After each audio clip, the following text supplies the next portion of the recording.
Hey guys, today you're going to be doing not a very long lesson, so hopefully it doesn't take you too long.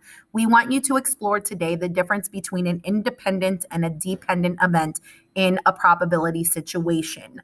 All right. Up until now, every event that we have done, every game that we have played, every time that we've spun a spinner, every probability situation that we've done has been an independent event. When we come back from spring break, we're going to be working with dependent events. So it's really important that you understand the difference between the two, because how you're going to find the probability of dependent events is going to be a little bit different than how you find the probability of independent events. So just to refresh your memories, an independent event is any event where the outcome of the first event does not have any effect on the outcome of the second event. So, for example, if you're flipping a coin and rolling a number cube, flipping a coin does not change what can happen when you roll a number cube. If I flip heads, it's not going to change what I can get when I roll that cube. So, those are independent events.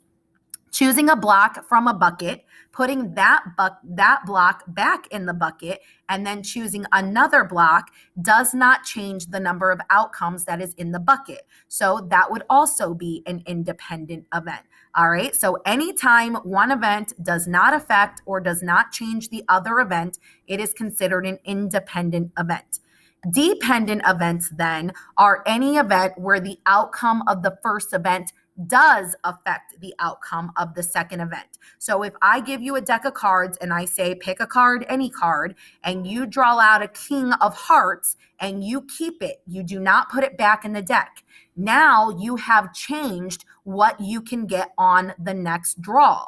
You can no longer get a king of hearts, and instead of 52 cards in the deck, now there's only 51 cards in the deck. So that is a dependent event, because the results or the probability of the second event depend on what card you pulled first. All right. Since you are not putting the card back in the deck, you are changing the number of cards, you are changing the possibilities. So that is a dependent event. The first event had an impact on what you can get on the second event.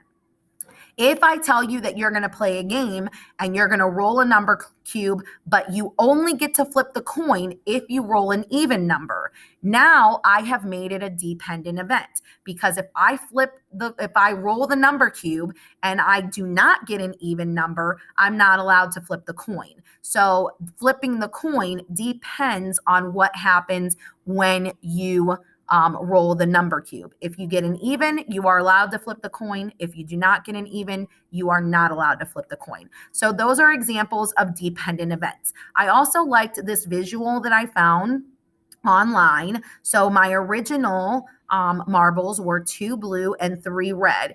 If I draw a red marble on event number 1, then now I have 2 blue left and 2 red left. So you can see how drawing a red marble has changed what I can get on the second turn. If I draw a blue marble on the first turn, then I'm left with 1 blue and 3 red. So again, that has changed what I can get on the second event.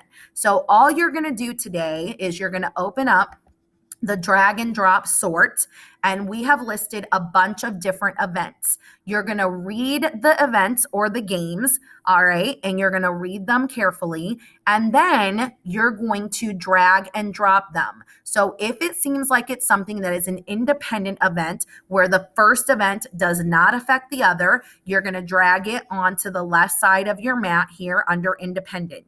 If it is an event where the first event is changing or affecting the second event, then you're going to drag and drop it over here under a dependent event.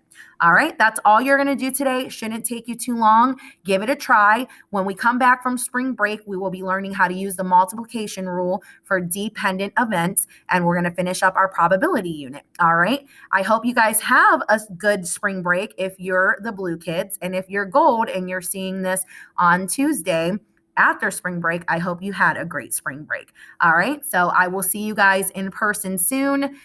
Enjoy the rest of your day. And as always, message me if you have any questions or concerns. All right. See you soon. Bye.